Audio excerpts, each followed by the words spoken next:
Hello, everybody. Welcome to Pardot Consultant Bootcamp, hosted by Pardot New Delhi and Pardot Ajmer Group. I'm sure you guys are very excited for day 3. And with that note, we have Jen Kazin. For today's session, I won't speak much about her because the stage is all hers today, and I'm really excited. Over to you, Jen. Thank you. Thank you so much, Isha. Isha, I just got a note that my internet was unstable, so I just went off video. If there's any problems, I know that I'm going to try to link back into you as soon as possible, just giving you the heads up. But welcome, everyone. I'm really excited to be here. I'm going to talk to you about automations. It's one of my favorite aspects of learning and working with Pardot. Again, my name is Jen Kazin. I'm an independent consultant. I've worked with Pardot for many years. I also was a marketing director. So I've been on both sides, as client side and consulting side.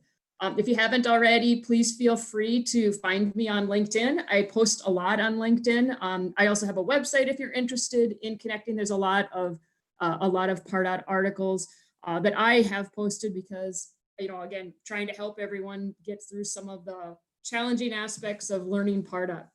I'm also on Twitter as well. So we're going to talk about the consultant exam, and it brought back memories because I have passed the consultant's exam, and I actually still had some of the documentation, so I pulled it out so you could all see it. Here was the stack of stuff that I learned to pass the consultant exam. And it wasn't easy, like I just hit print and all that printed. That was painstakingly like researching online and looking up scoring and grading and trying to find some articles. So if you're trying to pass the exam, I'm with you. I've been there, I've done it. One thing is that I did pass the exam a couple, I actually passed it several years ago, and I know it has changed. And so just, again, I want to help you pass. I did know that there was several questions about business units. That's not what I'm covering, but just wanted to share that as well. Also, make sure you know about autoresponders and how to set up and use the B2BMA app.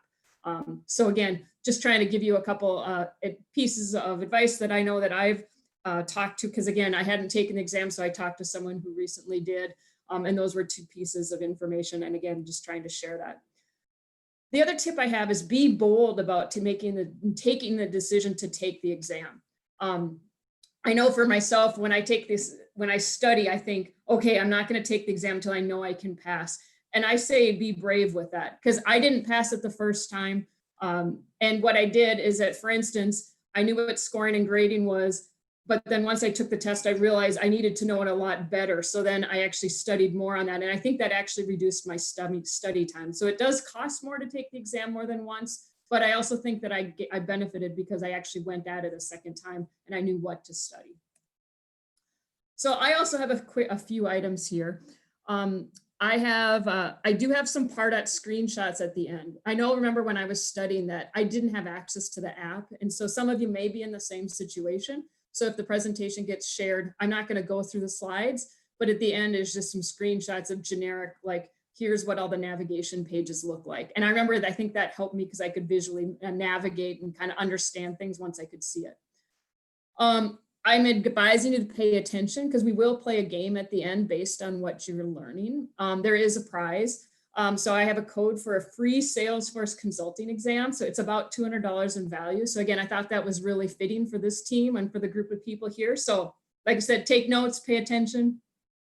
And to play the game, you're going to need a piece of paper. And I have one large enough to list numbers 1 through 10. So, if there's a pause or while I'm kind of going through the beginning here, if you want to reach in your desk drawer, have a piece of paper ready, go for it. But we'll be pulling that out later. My rough agenda is that I'm going to spend 40 minutes going through the basic automations. It's like segmentation rule, automation rule, completion actions, and dynamic lists. And then I have 15 or 20 minutes kind of playing the game. And the game is really there for you to learn because it's about knowing and picking which one. And so I know all of you, you've probably already passed the specialist exam or already have had some time and bandwidth of using Pardot. So given that this is a consultant exam, I am going to probably go a little faster. I'm going to assume you know what a segmentation rule is and you know what an automation rule is, but we're going to do kind of a quick refresher. And then probably I'm going to share you some things that you might not know but like I said, my pace might be a little quicker. And that's because I'm assuming you already have some knowledge of these systems if you're already taking the consultant exam. All right, so we're going to be covering the section of automating business processes. And so when I actually took a screenshot of, this is actually the section. So it's like, there's 17% of the exam, it's approximately 10 questions. And given a scenario, it says recommend the best automation tool, given the scenario, design a sequence of events. And like I said, a lot of it is, here's a scenario, and they're like, what would you use? And you'd say, I'd use a dynamic list and, and a segmentation rule or something. You'd actually try to kind of put the sequence together. So that's what we'll be covering today. So let's get started. Segmentation rules. All right, segmentation rules. So you basically use segmentation rules to create a list of prospects and apply a segmentation action based on specific criteria. So segmentation rules, unlike an automation rule, a segmentation rule does not run continuously. They only run one time, and they only match the prospects that meet that rule's criteria when the rule runs. So for instance, when you're in Pardot, it's here, it's under prospects, segmentation rules. And so if I was going to create a new segmentation rule, I would simply add, click here, add segmentation rule. And then you would get a screen like this, where you can actually add your criteria at the top, and then your actions here are at the bottom. So here we have, the criteria. Again, I just made this up. If it's from the country of Canada, or it's from the country of Mexico, then we want to add them to, this event campaign. And so just a basic example of a segmentation rule. So once I hit run segmentation, that's going to process one time, and then it's done. I like to call it, it's kind of like fireworks or a firecracker. You light it, it runs, and it's done. That's it. It doesn't run again. Or at least that's the mentality of how you got to think of how a segmentation rule runs. Again, this is probably just review for many, but as you know, like you said, at the criteria at the top, I had match all or match any. Match all is kind of like the equivalent of an and. Match any is or. And so I have here, if it's either Canada or Mexico. And so again, here's kind of your examples of match all or match and. If you have used the all, it's inclusive, it must be in both. So here's the example is Hawaii and the industry is apparel. So it would need to be both. When you have match any, it's or, it can be either. So you would actually probably likely be, getting many more prospects in with that criteria. Let's talk about some of the segmentation rules. So when you go to the actions here, here's the drop down, but there's more here. Like I said, I'm only showing a handful here. Here's the complete list. Segment added to a list, add the prospect to a campaign, add a list.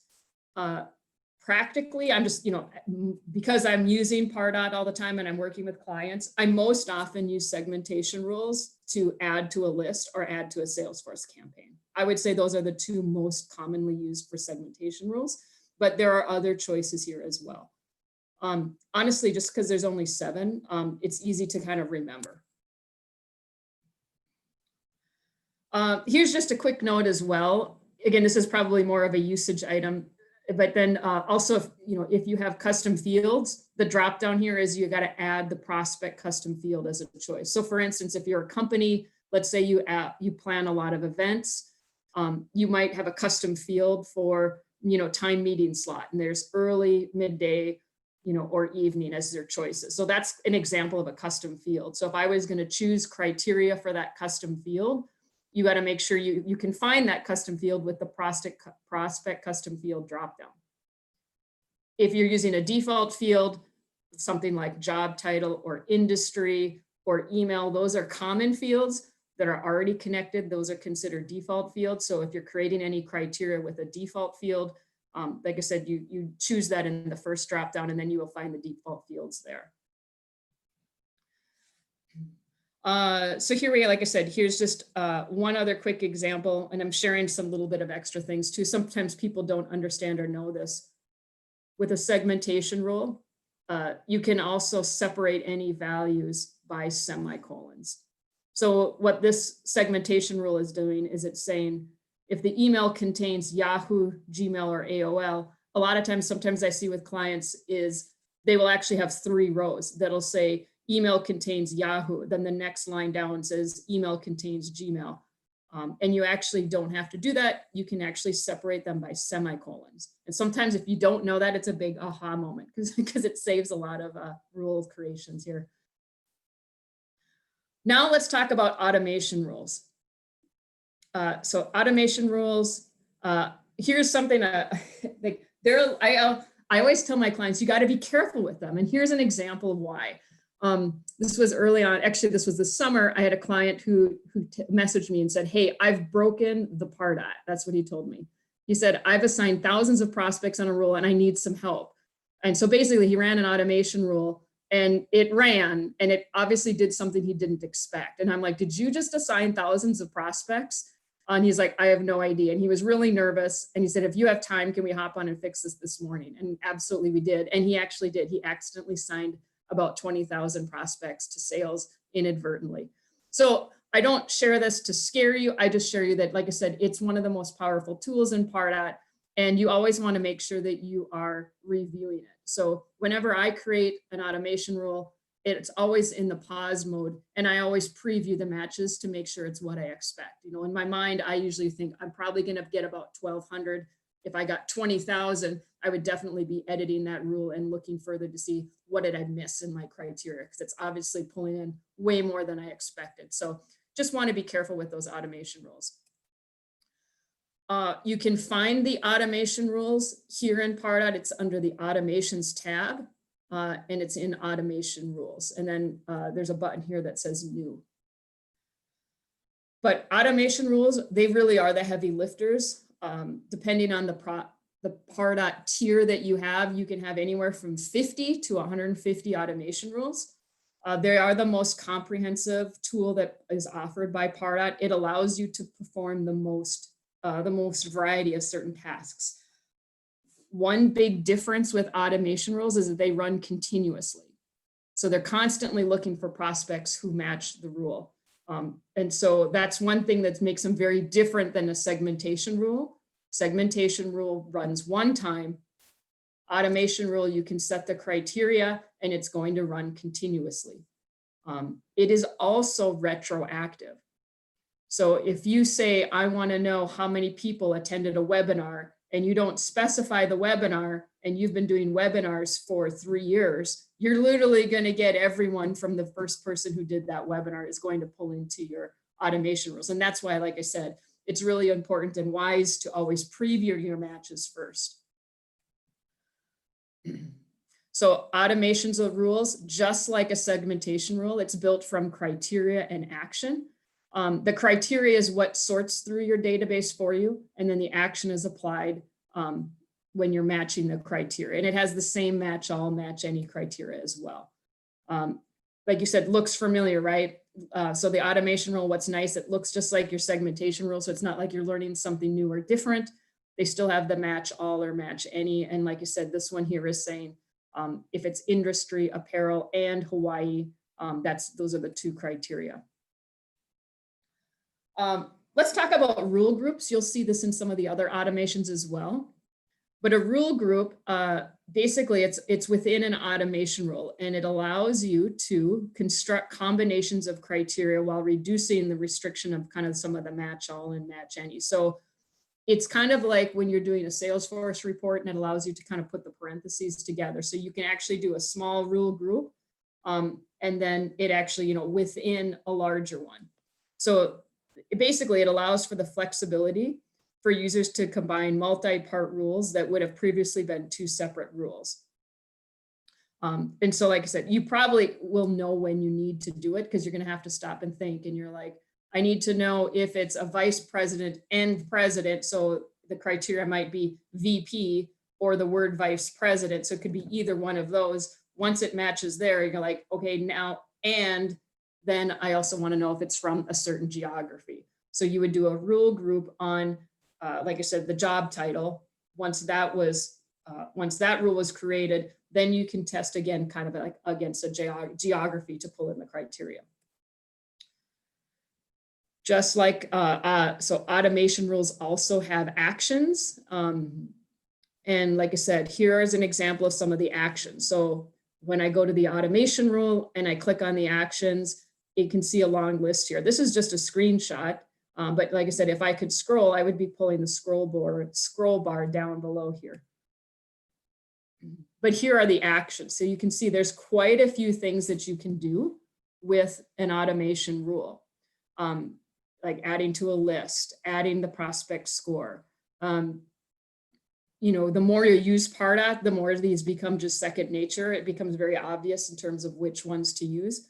I think some of the most common ones that I'm always seeing with automation rules is, you know, all the scoring. Like oftentimes you're using an automation rule to check a criteria and adjust a score. You would obviously, a lot of the assigning, if you can assign a prospect to a user or assign it versus Salesforce assignment rule. This is a really common one. I see that one used quite a bit. And that's where, you know, maybe a score has reached at a certain level, or they've taken some kind of action on your website or within Pardot, and that's important to you. That's important enough that you actually just want to have that automation rule running, and it actually assigns that versus that automation rule. And the other ones here, I think, again, assignments are big, notifying are big, and also if you do any tasks as well. I would say lists, assignments, scoring, tasks as well, or changing the field value. That's another one. So you might be running an automation rule, certain criteria are met, and so therefore you want to change a value. So you want to say if, you know, if they attended a webinar, so if they say, if they have a registration ID on the webinar, then I want to change the lead source to webinar. Again, that's an example of an automation rule, and that action you could only do with an automation rule because the automation rule actually has the ability to change a, you know, either a custom field value or a default field value. I actually just wanted to put these side by side just so you can get kind of the full appreciation of the actions that are available for a segmentation rule versus the actions that are available for an automation rule. So you can see you can do a lot more.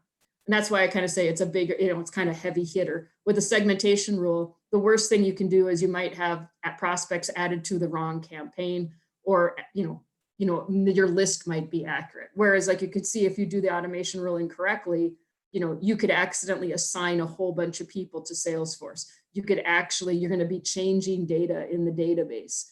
You know, if you modify the scores and then you have other automation rules that kick off on the scoring, all of a sudden you can create a chain reaction. So you just want to make sure you're familiar with what's going on with the automation rules and the segmentation rules. In regards to the test, I do think, you know, we're covering automation and they're going to test your knowledge on knowing which one to use. I did get familiar with what these were. I think I actually memorized them. At the very least, there's only 7 to memorize here. So it's an easy, so I would definitely make sure you get familiar with them and understand, you know, what you could do in each one. Let's also talk about, so here's an automation rule. There's these 2 values here. There's a repeat rule, and then there's this execute in real time. So there's two different criteria you could pick here. So let's talk about what those are. First, execute in real time. This is basically where, so again, an automation rule runs continuously, but it runs roughly about every 10 minutes or so. That's kind of like the automation rules run on a schedule, or if obviously if they're activated because, you know, so there's some activity. Real-time automation rules, on the other hand, they check for prospect matches in the time between when a form submits and when the form actions are executed. So if you actually choose this, then you're actually going to be, you know, it is going to actually check something before it actually runs the bigger automation rule. Generally speaking, we recommend to keep this function disabled because it could cause slower load times for forms and landing page. So you don't want to be creating automation rules and have that checked. And they have that reminder on here right there. You see it's telling you for that as well. It's really designed for things like I'm filling out a form Okay, so let's just say I'm creating a form and I want to check to see if the person that fills out the form, if the email that is filled out is actually on my competitor list. So what you can do is that if they fill out the form, you can actually check to see if they're on the competitor list. And if they are, they actually won't send out like an autoresponder. So that's actually what it's meant to do. It's like this split-second check, so that you can actually, that's like I said, it's called execute in real time. The other item here is this repeat. So Pardot automation rules, you will have this repeat functionality.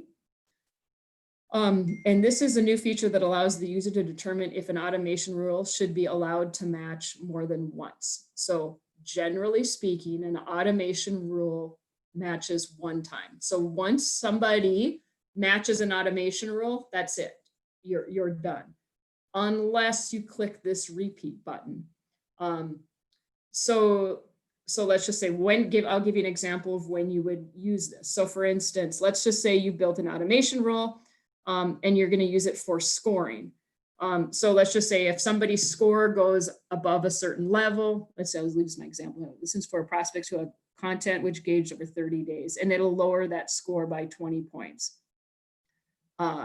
Now that you're able to automate it, yeah, it'll go dark. So what will happen is when this repeat rule is that basically you will actually set it. And so it's checking every 30 days. So once I hit repeat, it'll say, how often do you want to repeat? And I'm saying every 30 days. So what it'll do is actually it'll stop and it'll wait. Like I said, if I indicate 30 days, it'll wait and then it'll go back and check to see if it is actually activated again in 30 days and go from there. But it's important to allow for that repeat rule, because with scoring, otherwise what happens is that once you qualify for that automation rule, it won't look again. And so you actually have to allow it to repeat and allow it to check again by checking that box. Otherwise, it won't do that. Here's a couple of other automation rule examples. So any prospect who attended a webinar and the create date equals today.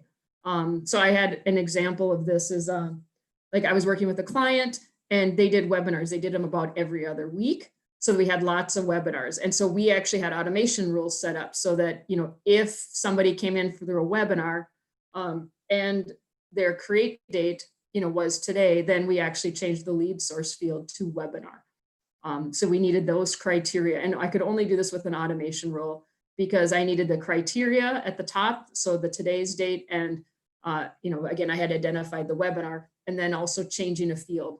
I can only do that with an automation rule. Same thing, any prospect who has score of 40. So let's just say that I was going to create an automation rule. You may or may not have the repeat function on there. You'd have to decide what suits you, what makes sense for you. But with an automation rule, if a score reaches a certain level, then I can assign using the Salesforce assignment rules. And if you're taking the test, I actually think there's a lot of good examples here. I would definitely make sure, I think they give you like 5 examples. But I would definitely grab that link and make sure you get familiar with the automation rules and the examples there. Cool. Let's now talk about dynamic lists. Okay, so in Pardot, there's a variety of different lists. There's test lists, dynamic lists, public lists, and CRM visible lists. You know, test lists lets you send emails to internal stakeholders. We're going to dive deeper into dynamic lists. Public lists, those are for anything on your email preference page, and CRM visible. Those are when you create the list and make them CRM visible. You know, then anyone in your Salesforce or salespeople will be able to see them. So I actually just went through the list here. So when you create a list, this is what it looks like. So when you go into segmentation and you add a list, you're going to have a choice. So to create a dynamic list, you want to check this box here. And that's going to allow people to populate that list based on criteria. When you do not have that checked, basically the list, it's really just a static list. I like to think of it as an empty bucket. So when there's no dynamic list checked, that list is like an empty bucket and you have to do something to put people into the list. You have to import people into the list. You have to manually send them to the list. Maybe you use a segmentation rule to get them into the list, but you have to do something. With a dynamic list, all of a sudden then the next, and you hit create list, then Pardot actually takes you to a different place. and it adds prospects to the list automatically based on the criteria. And like I said, same type of criteria that we saw with segmentation rules and automation rules. One key thing with the list is this list, it does continuously update on its own. So it's pulling in prospects when they match the criteria, and they're removing prospects when they do not match. So you want to think of list membership, it's exclusively based on criteria. So if I was running a dynamic list on what color of eyes do certain prospects have, brown or blue, if I had 100 people with blue eyes, and then I looked at the data and I was like, oh no, I know this one's wrong. So if I go in and change one prospect from blue eyes to brown eyes, you can wait 10 minutes and then your dynamic list now would show 99. So basically that dynamic list is always updating. It's always running in the back based on what your current situation is today. So like here again, same type of criteria. This is dynamic list rules. Here I'm saying, okay, anyone with the default field state is Minnesota, and the prospect opens the email. If they've opened the email in the last 30 days, I can then hit run rules. You need to give it a little bit of time, give it 5 to 6 minutes, and then, or depending on how big your database is or what kind of thing, what you're pulling, or you can do a preview as well. I tend to previews, I do think tend to run a little quicker, but you can actually run it. I'm not as concerned about previewing on dynamic lists because the worst thing it creates is a list. I always recommend previewing automation rules, especially if it looks like you're changing data or assigning or doing something that looks like you'd have to spend some considerable time undoing it. But on that note as well, one of the things is that you want to think about is a dynamic list simply creates a list. Like sometimes it's so easy to get caught up in all the different automations, like, okay, is a segmentation list? Is it, I mean, you just have to think about, and we'll have a criteria that we'll go through here in a couple slides, but a dynamic list, it's just a way to create a list. So even though it's got some of the same fields for criteria at the top, in the end, when I hit run, it's simply creating a list, and that's all it's doing for me. And sometimes I've even used lists just because I need to check data. Like I've seen it where someone will ask me a question. They're like, well, I don't know, how many people have been engaged? How many people do we have active in our database? I'll run a dynamic list to tell me. So I use it also more than just like a list as a recipient list or a suppression list. I can use dynamic lists as well just to be informed. Here's some of the common dynamic lists that I've seen. If you want clients might create a dynamic list because they want to delete free emails. They don't want anyone with Gmail or AOL, in any of their lists because they only want business emails. So they might, create a dynamic list to delete any free emails or suppress their competitors or, suppress any type of emailing vendors.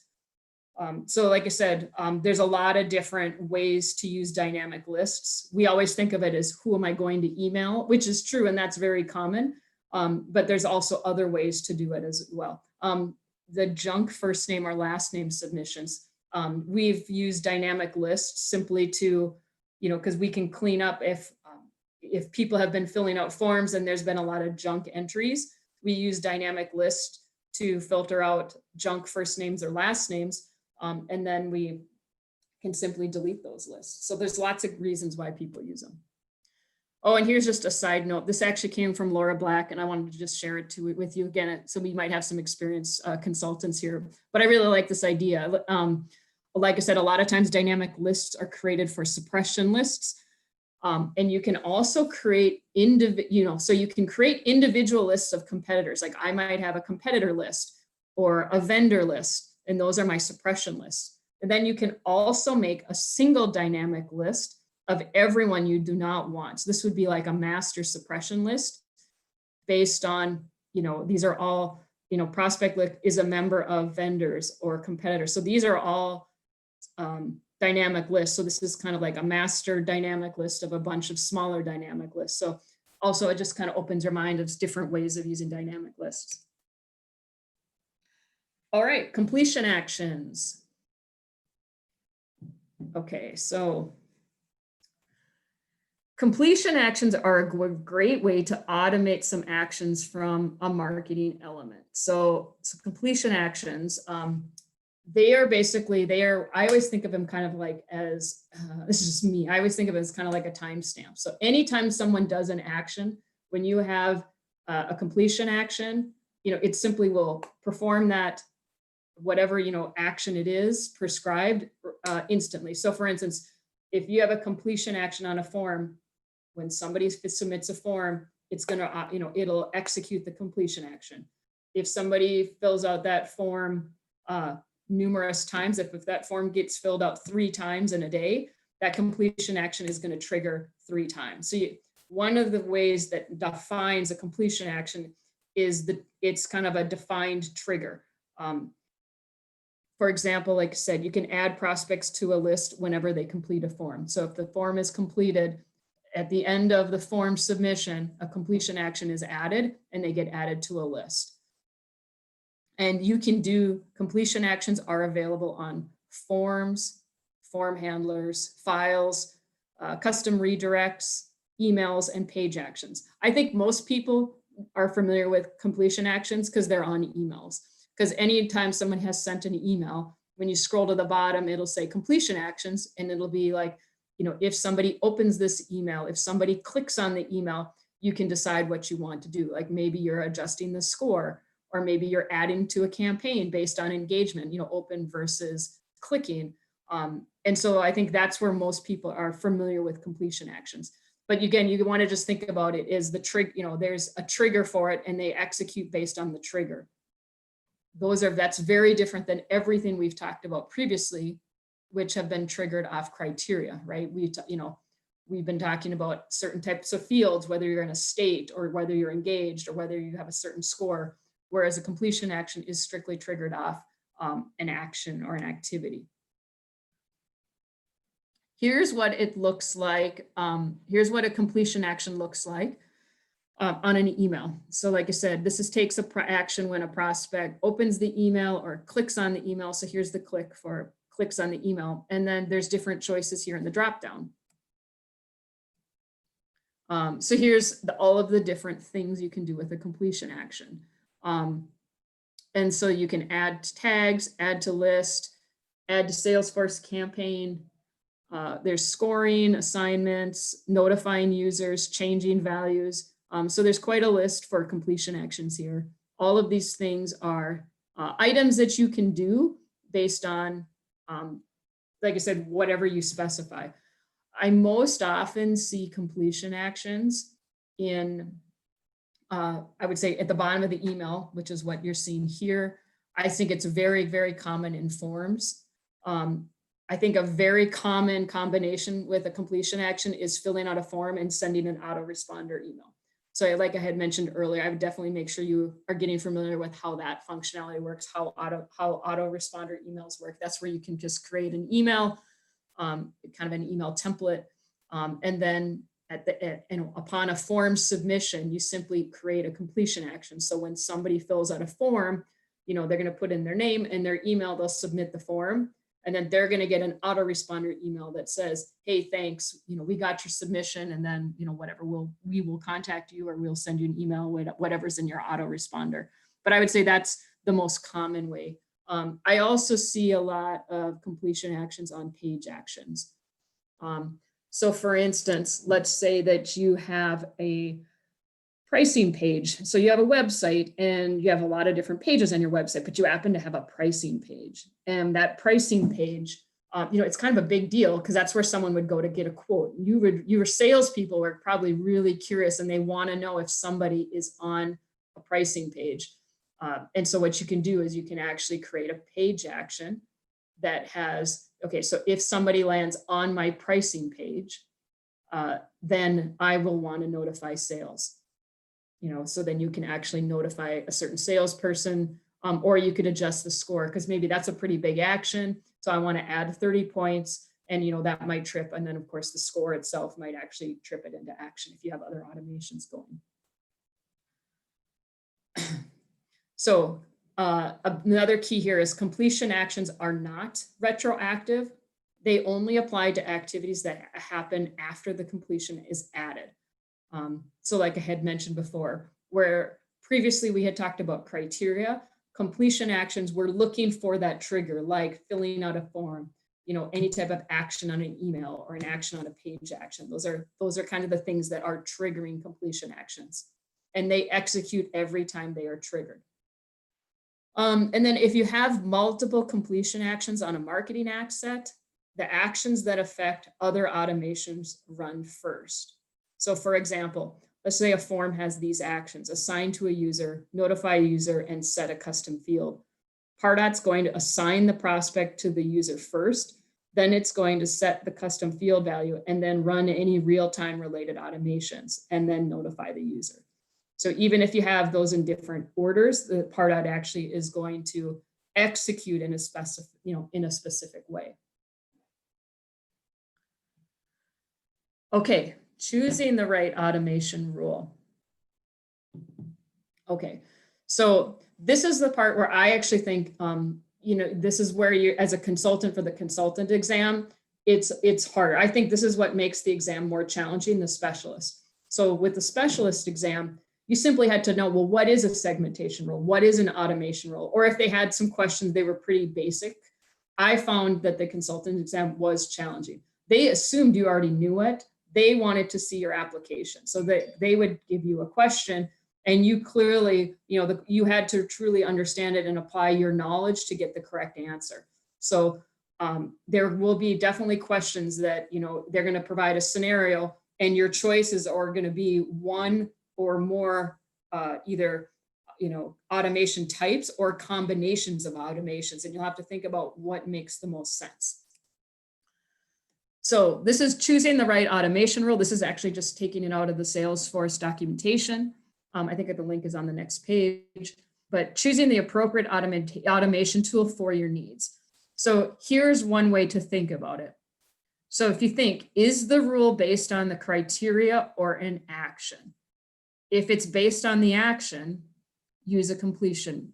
So remember how we said, if they fill out a form, if they did something in an email, the trigger is an action, then you use a completion action.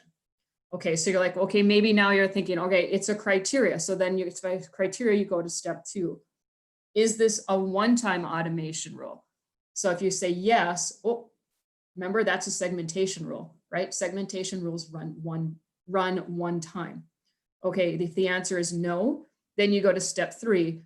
Then you say, what's the goal? If the goal is simply to update a list, remember we chatted about that, right? A dynamic list, all it does is create a list. You're going to get a list. A lot of times you got to do something with that list. So if your goal is to simply update a list, you're probably going to use a dynamic list. Anything else, if it's action-based, you're like, no, I need to assign someone. I need to notify someone. I need to score something. Then you'll want to use an automation rule. Here's a visual of it. And here's the link of where I got it from. Some people, so again, it's literally saying the exact same thing. It's just providing a visual. Take a screenshot. Like I said, if you're truly studying for the exam, or maybe you already know about this, but like I said, they're definitely going to get challenged on using automation rules and being able to pick out the correct one based on the scenario that they're giving you. So with that, let's practice a little bit. Okay, so this is let's just practice selecting the right automation rules, just again, to get a kind of a feel for it. Okay, let's just say, if you were going to assign a prospect when the state is Minnesota and the number of employees is between 100 and 500, and you need to assign a prospect, and you could just do it in your head. Like, which one would you use? You have automation, segmentation rule, automation rule, dynamic list, or a completion action. And this is actually an automation rule because I'm assigning a prospect. And you can really only assign a prospect with an automation rule. How about this one? If you need to add prospects to a campaign who attended the webinar last month, this is a one-time thing. What type of what type of automation would you choose? And the answer for that is actually a segmentation rule. And I made this one a little bit easy, but it's actually, you know, I did think of this as in terms of one time. And this is where you're going to have to kind of watch. Technically, you can use an automation rule because you can make the same criteria. It's just that if you can do it within a segmentation rule, I would do that because then you're not wasting an automation rule. Because once you start really using automation in Pardot, you're going to find that 50 or 100 automation rules, what sounds like a lot, but when you really start to move things around, you're going to be using those. So what about this? If you had to create a list when a prospect grade is greater than C+, what would you use? Yeah, and that's a dynamic list. So the couple clues there is creating a list, and there's criteria, right? So if the grade is greater than C+, that's my list, or, you know, that's my criteria. And all I'm going to do is create a list. So again, if I go down that tree of thought, you know, in the end, I was just simply going to create a list. That's my goal. So therefore, that's the answer for there is a dynamic list. And then add a prospect to a campaign after a form submission. So think of this one, all right? So what am I trying to do? Okay, anytime somebody fills out this form, I want them added to a campaign. And I want, so the trigger is the form submission, and it's just a one-time, so that's a completion action. So like I said, that's just to kind of give you a warm-up. Remember, I promised a game, so we're going to play a game next because I wanted to spend, like I said, I feel like you guys probably already had some exposure and knew about, so I wasn't teaching, so a lot of what I probably went through would have been review. I tried to throw in some other little nuggets just in case you guys are all experienced, that you were still getting something out of it. But now let's play a game. So if you can, we're going to do this online. I can't see everyone. It's all right. But I'll just give you a second. So go grab a piece of paper, number from 1 to 10. And just like I did on the grid previously, we're going to go through some examples. And what I want you to do is you're going to have to write down segmentation rule, automation rule, dynamic list, or completion action. And don't worry, this is, again, this is just for fun. It's just to expand your knowledge. So don't, you're not turning it in or anything like that. But we are going to play a game with it, and there will be a prize at the end. So let's get started. And it's again, it's just be like the practice. So I'll give you, now, I mean, there is, when you do take the test, so I'll give you a reasonable amount of time. So I'm thinking I'll give you maybe like, we'll just see what seems reasonable, maybe 10 to 15 seconds per one. It's not really meant to be a race, but do want to challenge your speed as well, because when you're taking the test, you obviously are against the time as well. So let's say you wanted to send an autoresponder after a contact us form submission. So what you want to do is for question number 1, and all you want to do then is just write down which would you do. Was that a segmentation rule? Is that an automation rule? Is that a dynamic list, or is that a completion actions? So imagine there's a contact us form and you want to send an autoresponder after that. Let's number 2. So let's say you want a list of everyone in your database whose company's names are either McDonald's, Burger King, Chipotle, or Subway.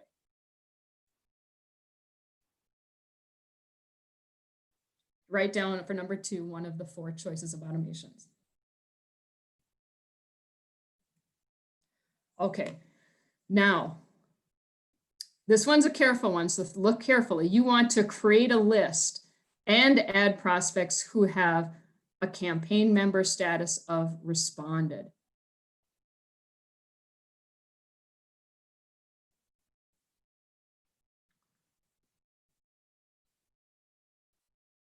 But so, and in this number 3, just to clarify, you don't have a list, so you want to automatically create a list and add prospects who have a campaign member status of responded.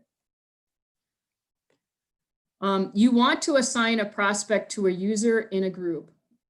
So there you have a user in a group, Southeastern US reps, so who are in state of Minnesota or Wisconsin, and they filled out a demo request with a status of completed successfully. So you want to assign a prospect.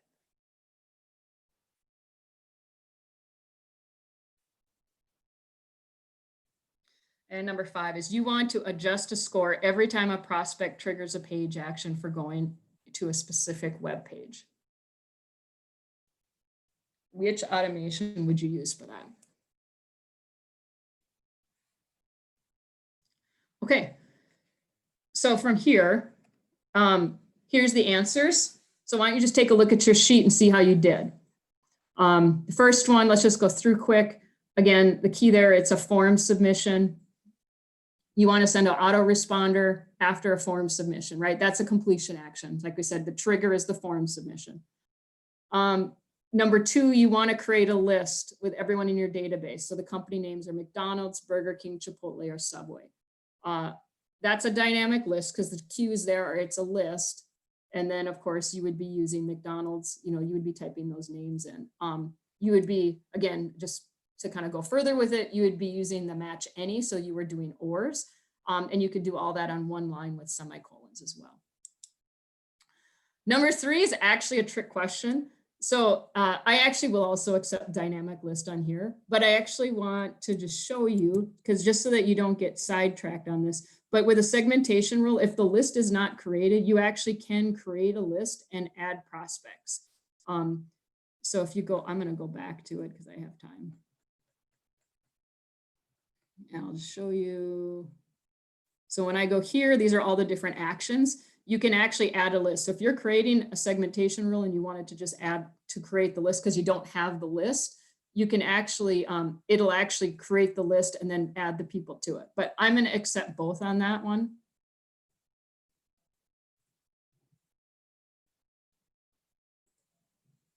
Oh, no, I got to do this again. Yeah. So 3, I'll give you both. Either that can be segmentation rule, but also just getting you familiar with that functionality because sometimes it's handy.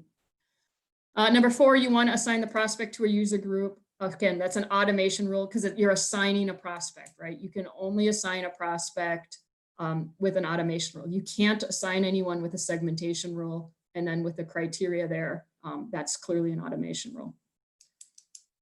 And number 5, again, we kind of walked through that example with a page. Maybe there was a specific pricing page on a website and you want to actually, trigger an action. So you want to actually adjust a score. That's something you could do with a completion action. So that's just 1 through 5. We're going to do the same thing with 6 through 10. So just keep a track, mark how many you got correct on your 1 through 5. And let's do, so again, we'll just go through the other ones again. All right, so you want to decrease a prospect score by 20 points. So what type of automation would you use? Segmentation, automation rule, dynamic list, or completion action?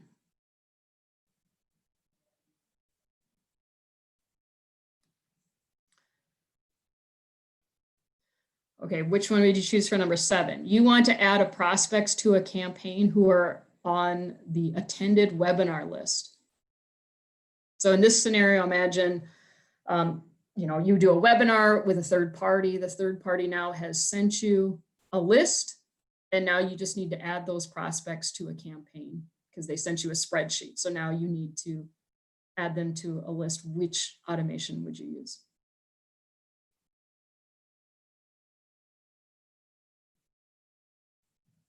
Number 8, your boss asked for the number of leads who have the title vice president in the system. You guys were talking about strategizing and customizing your emails, and you're like, well, how many people are in the system with a vice president anyway? How would you do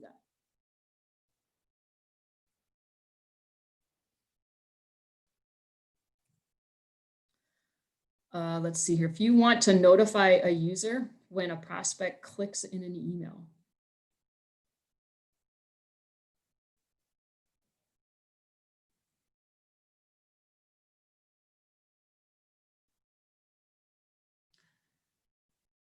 and the last one is you want to notify a user when a prospect clicks in an email and is on a list called targeted accounts.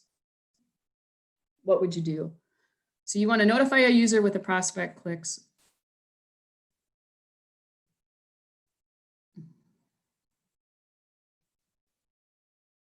All right. All right, now the big reveal. I'll just give you a couple more seconds. And there you go. So number 6, let's talk through this. You want to decrease a prospect score by 20 points.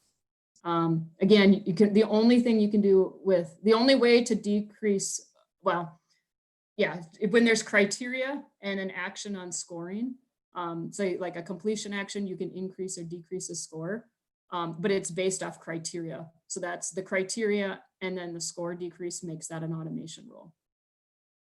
Number 7, you want to add prospects to a campaign who are on the attended webinar list. I'm trying not to be so explicit, but I tried to give you an example. I have it as a segmentation rule because it's one time. And an example I gave, like they already did the webinar. It's done. You got the list from the third party. So I just simply need to add it. If you created an automation rule and you forgot to delete the automation rule, that automation rule would continue to run indefinitely until you deleted it. So that's why a segmentation rule where it's just one and done is a better fit. Number 8, your boss asked for the number of leads who have the title vice president in the system. That's a dynamic list. And you want to notify a user when a prospect clicks in an email. I just think that's one of the, again, a completion action based on a click in an email is really common. This one's actually notifying a user. It's again, very common. And you want to notify a user when a prospect clicks in an email and is on a list called targeted accounts. So the difference between these is, so again, if it's clicking on an email, but the difference here is that it's basically an automation rule, because this one is probably, I think, one of the most advanced ones. For a prospect clicks, you probably are using something like a custom redirect, and the criteria is a custom redirect, and it's on targeted accounts. So therefore you just want to notify a user. So from there, why don't you just count up how many you got correct? Again, this is just kind of for yourself. I like to do this because, again, getting practice with using it, getting into that thought process, maybe even, like I said, in this class scenario, you're a little bit, it's not a comfortable setting because you're pressed on time. So trying to kind of recreate that situation a little bit yourself. So what I'm going to do is we will give a quick prize on this, but to help determine the winner here, this is not a race. So just be ready to type the day of your birthday. So the way I'm going to help determine a winner is that think of the number of your birthday. So again, my birthday is December 1st, so I might type a 1. If Isha's birthday is March 17th, she would type a 1 and a 7. So this is not a race, but don't type anything into the chat yet. Okay, so just put that number in your head. So think of what's the day of your birthday, not the month, not the year, just the number. So my birthday is December 1st. So my number in my head is a number 1. And so what I want to do now is I'm going to go down to the chat. And I got to find the chat here. Oh, yeah, a lot of chatting going on. Nope, don't. Okay, hang on, you guys. Just put the number in your head. So we got a lot of typing already. So cool. So hold on to typing. So I'm going to put this asterisk up here. So again, this is not a race. So don't worry about being fast on here. So I'm going to clear it. There's my clear mark. Okay. So put the numbers in your head, but you guys got the idea, right? Someone was on the 7th. Yeah, there you go. Okay. So I got, yep. So hang on. So nobody's typing right now. And so then I'm going to just, and don't worry, it's not a race. Okay. So if you got 10 correct, I'm going to start here. We got people type. So if you got, I'm going to, oh, wow. If you got 10 correct,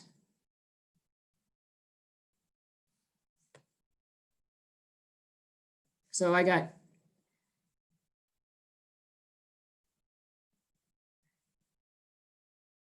hey, Claudia. Awesome.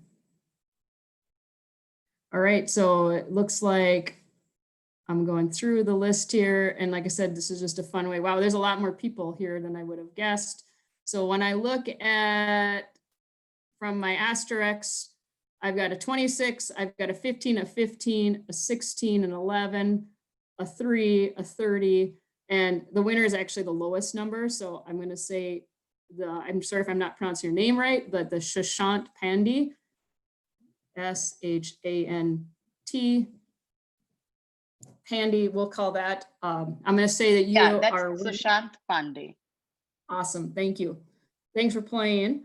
Like I said, it's a lot larger group here than I anticipated, but I wanted to set it up this way because I think I didn't want to go to another platform for a game. And I also wanted people to have the time to think of the answers on their own, as opposed to opening the chat up. Then some people know the answer right away and it's revealed quickly.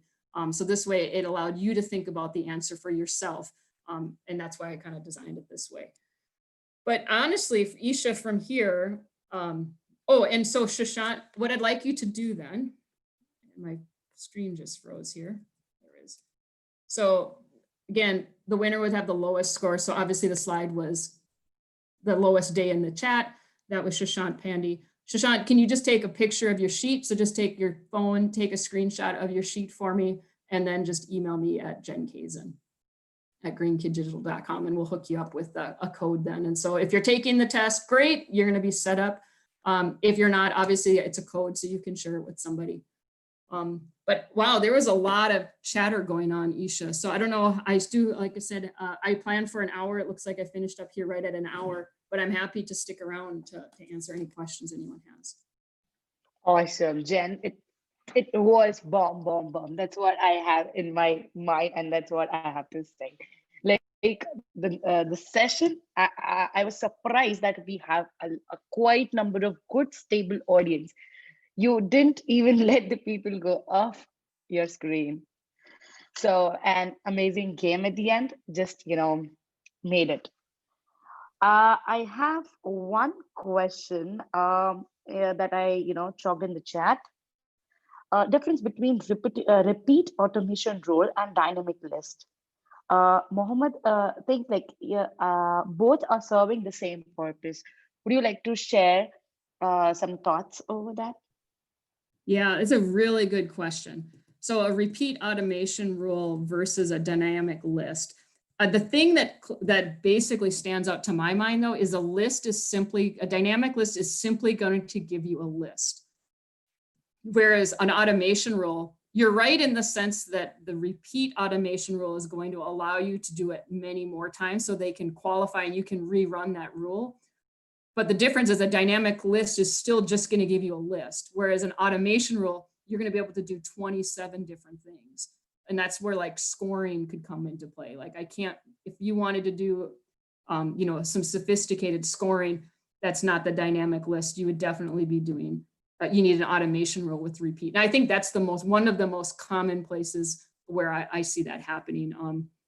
Otherwise, I'm trying to think of another example. Let's just say maybe you have an event and you do the same event every single year. And so maybe you set up the event in the same way. And so you can set that automation rule up as a repeat so that, a year later when you run the same type of rule, you can still qualify people again without having to create all those automations. So I'm trying to give another example of, an automation rule versus and how that repeat works with the automation rules. Yep. So the next question we have is from Danny. Our client has several, I think this is some support question, but any thoughts from you, Jen, would be appreciated. Our client has several forms along the corporate website. If a contact fills one form, an opportunity is created in Pardot, but if the same contact fills in neither form, the second opportunity overrides the first one. Eventually, we get only one opportunity instead of two or more. Could you help? What is going in this back configuration? Any thoughts, Jen, if you have? I think the problem is that it's overriding the value. Is that correct? I think so. That's what I understood. Yeah, there's actually, there's two things you can do. I've seen people do this with Process Builder, whereas when a value, it's triggered by, now there's a value in the field, a Process Builder will take a copy of that value and put it in another field, right? So that it's preserving the first value. So I've seen people use the Process Builder for that. The other item is, and I can't think of the feature, but there's a feature in Pardot that will concatenate.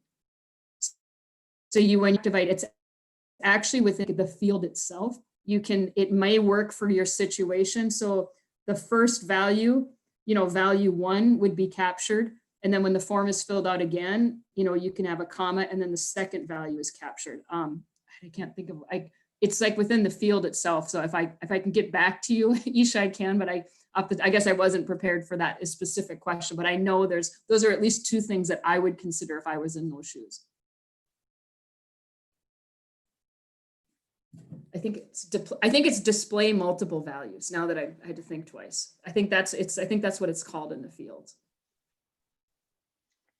Even I think the same, but still, if Danny has something else, has to question on that, please feel free. Or I would rather appreciate if you can, hang on over the Slack channel. So Jen would be more than happy. Yeah, that's a good idea. Right. So next we have is, can you please talk a little bit more about autoresponders? Yeah, or sure. anything, it is coming in the exam. Yep. So first of all, what an autoresponder is, it's an email that is triggered right after. I would say it's almost always used with a form. It's hard to even think of an example when it's not, but an autoresponder is an email. And we've probably all filled out a form online, like whether you're buying a car or, going to an event. So you fill the form out. And then what happens is that once you hit submit, you get an email confirmation, and it's instant, right? So it's basically the email was triggered by filling out that form. So that's what an autoresponder is. And so there's a way to set that up in Pardot. So you can create an autoresponder template, because depending, if they fill that form out, what do you want to say? Maybe you want to maybe it's a case study. So they fill the form out to get the case study, and the case study is actually in your autoresponder. So you would put the link inside your autoresponder or any other text that you want to use to say, hey, thanks for filling out the form. Here's the information you've required. If you want more information like this, go to these sites, things like that. So there's lots I don't know if I'm answering you, but I'm just more about what an autoresponder is and how to use it. And I would say the most common automation used for autoresponders are completion actions. So Pascal is adding another question to the same loop, which says what kind of questions would arise on the same lines of that kind about the autoresponders? I don't know. I'm not sure at all. I haven't taken the test and I took it about 3 years ago, and I'm not trying to game the test. I'm just trying to help prepare it. I heard that there were some questions about using an autoresponder. So I would just make sure, if I were in your shoes to take the test, I would be reading up on it and researching it any which way I could. Okay, I think that's helpful. Even you can go through some practice tests by Jenna Mulby. So I think that would be a great help, Pascal, there. Yeah, I think we don't have any more questions in the chat. Anything else, Jen, you want to add on? No, I appreciate, like I said, here I'm going to go back. I love helping you guys, so appreciate being asked to do this, Isha, as always. I don't have any further questions. Like I said, if anyone wants, they can connect with me. A lot of times I'm chatting with people about Pardot all the time online. Definitely. She is just, if you're seeking for any help, she is ready to help always. And I have personally experienced this. So just, utilize her knowledge as much as you can, Trailblazer. She's very easy to approach person. And then Slack that we have created is again a very easy approach for you all. So with that note, thank you everybody for joining in. Thank you so much, Jen. It's really appreciated, and I'm so glad to see you here from Pardot Specialist Series to Pardot Specialist, Pardot Consultant Bootcamp as well. Thank you so much everybody for joining in. See you all tomorrow on day 4 for Pardot Consultant Bootcamp. Awesome. Thank you so much. Take care.